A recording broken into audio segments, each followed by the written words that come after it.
this is our first February. There'll be 2 Februaries on sport, so there'll be the chance to build the momentum, hopefully, so that by the end of the 2 years, our hope is that we have raised the bar of the awareness of sports clubs, both professional and amateur, of the existence of lesbian and gay, bisexual and trans people, get the government to think more effectively about it. We will, of course, finally, April 11, have the public duty, which will include gender orientation, gender identity and sexual orientation. So we're hoping that will have an effect as well, to add impetus to people to start thinking about how can they be inclusive of the diversity of the lesbian and gay, bisexual, trans community as participants, as watchers, and that we can be safe and visible both as participants in sport and as watchers of sport. And it's going to be a slow process, but I'm hoping that LGBT History Month can open the door, and with the number of organisations and people who have grabbed this month with some fascinating ideas, it can do nothing but build the impetus, and hopefully, it'll make a difference.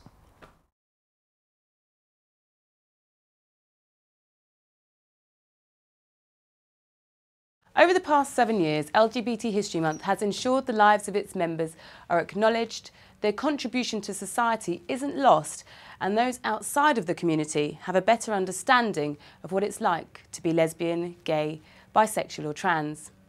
This year's theme of tackling homophobia in sport is a chance for us to look at how to improve things for future generations. Love it or loathe it, everyone remembers sport at school. The impact on our confidence is long-lasting, whether it's positive or negative. I think it kind of confirmed a few things in my head, because being around loads of boys and kind of thinking, oh, okay, yeah, maybe I've got different feelings to my other friends, but nothing sexual or anything like that. Just kind of thinking, something's maybe I'm a bit different to other people. But I think the pressure that you kind of get from the type of school that I went to in terms of sport, kind of a bit like, they expect you to do this, they expect you to be on the team. If you're over a certain height, if you're a certain way, there's always an expectation there. I was quite lucky. I think I went to sport as a lesbian because, essentially all the other girls in high school spent all their time kind of talking about boys. So I was in charge of sport shed and I played sport, and I think that's where I went to. It was something that just made me equal. We're all playing the same game, we're all trying to get the next person out. All that sort of stuff. It didn't matter gay or straight. I was into sports, played sports all throughout school, some from football, rugby, basketball. I was always doing something at school. I was quite active in that respect, and I loved it. Yeah, I mean, I did have that sort of element of fear of telling my friends about my sexuality. It's always quite a hard thing, especially growing up in a small town. Everyone knows each other. It's very hard to come out. I'd known friends who had come out and they did get bullied and they did have a hard time with it, so I found myself holding back on that till I felt comfortable. School was bad for anyone. I think it's so you're so self-conscious. Everyone's growing up, everyone's got hormones, but I think, and you can kind of think sport is the enemy. But when you do have, when you can kind of, I don't know, get results from sport when you're running, and you can see your body changing, and you do feel good after doing whatever activity. You can know that it is a force for good as opposed to a force for bad. Schools are one thing, but imagine it's your job. You're good enough to play for your country in front of millions of people, and yet you don't feel able to show them who you really are. Over the last few years, sporting organisations have tried to be proactive with diversity departments and strategies to deal with homophobia in sport. The Olympics have launched a pride pin and stated, "Our diversity board and all our colleagues are committed to making this the most diverse and inclusive games possible," while the RFU stated their code of rugby conduct encourages all participants to treat others with respect.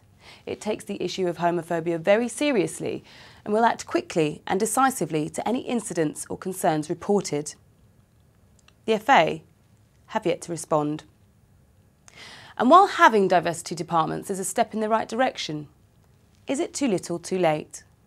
Presenters, musicians, politicians are all allowed to be gay, so why not our sports stars? I went to White City to visit sports journalist Mark Chapman and asked him, why is sport so far behind? I think sport in general still has a lot to do. It lags behind virtually every other aspect of our lives in how it deals with homosexuality. I think some sports deal with it better than others. I think rugby union and rugby league barely batted an eyelid when Gareth Thomas came out.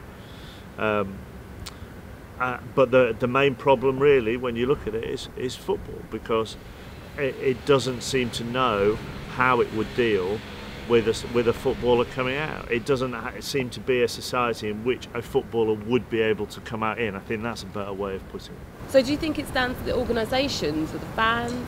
What's the problem? I think the fans are always used as a very easy target as far as everybody else is concerned about why a footballer doesn't come out. But if you talk to a sportsman, if you talk to a footballer, or even Gareth Thomas told me this as well, they are used to getting stick from fans, okay? They are used to getting abuse from fans, because that is part and parcel of being a sportsman in this country, certainly in a team sport like rugby or like football. So, and also the fans that I have spoken to wouldn't care whatever their players do in their private lives as long as they produce on the pitch, you know? So the fans are quite an easy sort of stick to beat the game with. Oh, the fans wouldn't allow it. I don't think that's true. I don't think the authorities really know how to create a society within their sport which allows a player to come out. I think that's the main thing.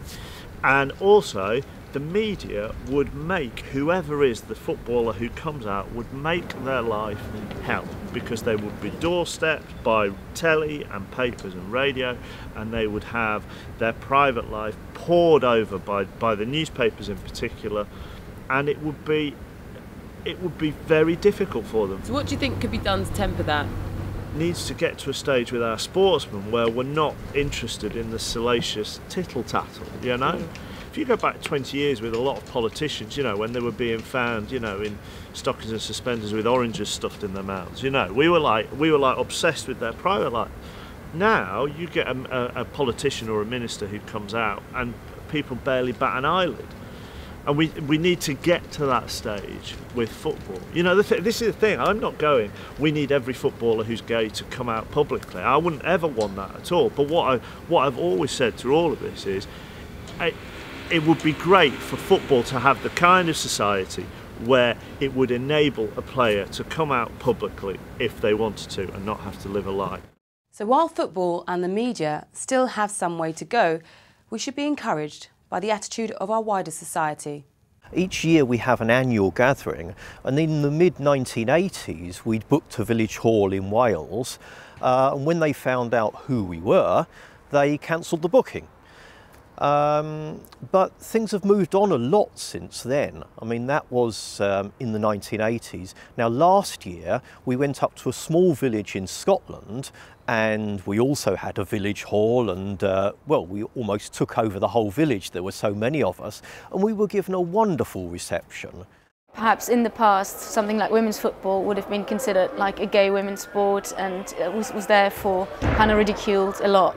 And I think because attitudes towards gay women have changed a bit as well, kind of more women go into football, for instance, and it's just become a more acceptable sport for everyone. I've got a nephew who is 18 years of age, and I think he's known that since about 14, 15, without me directly telling him, or even younger, he's known that I'm gay. And to him, it's like cool uncle, it's like a cool thing. And then when you kind of see his group of friends and see who he's socialising with, they couldn't give a damn. They've got gay friends amongst them, and it's nice to see, actually. I think it's got a more accepted now, a lot easier, which is great for people to be themselves. But yes, I think definitely it's easier now. In rugby, especially in the last 2 years, we have Gareth Thomas, who came out as the first openly professional gay rugby player, which is awesome. And I mean, he seems like a genuinely kind of nice guy, and he's quite eloquent, so which is good. You know, you don't have this person that doesn't know how to speak properly or kind of reference in proper ways. I mean, he's a good spokesperson for the cause in a sense. So. I mean, it's been really great to see the support and rather the outpouring of support from people all over the world. I mean, he was on Ellen, he's been on some of the late night talk shows and like Oprah over in the States, and And everybody seems really supportive, and it's really great for kids that are in the closet, maybe younger, to say, hey, I can still play rugby, even if, you know, my mates are making jokes and stuff like that. You know, at the end of the day, I can stay true to myself and still play the sport that I love.